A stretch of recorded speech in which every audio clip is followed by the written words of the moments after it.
Assalamualaikum, selamat siang.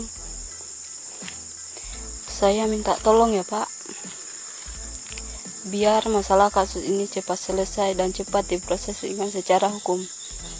Polisi menangkap seorang laki-laki di Kabupaten Bolaang Mongondo, Sulawesi Utara, karena diduga berulang kali meruda paksa anak kandungnya.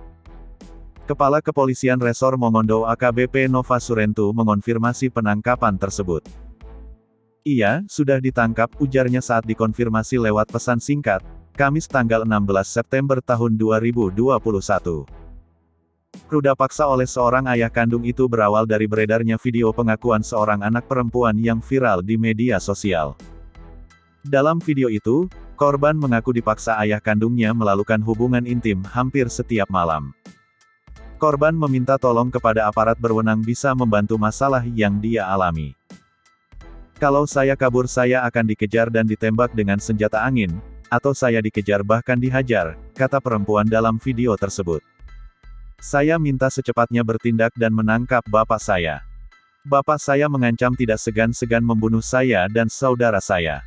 Jadi saya minta tolong ya Pak. Dan sekarang posisi kami ada di kebun bukti Puncak Bangelon, kata korban.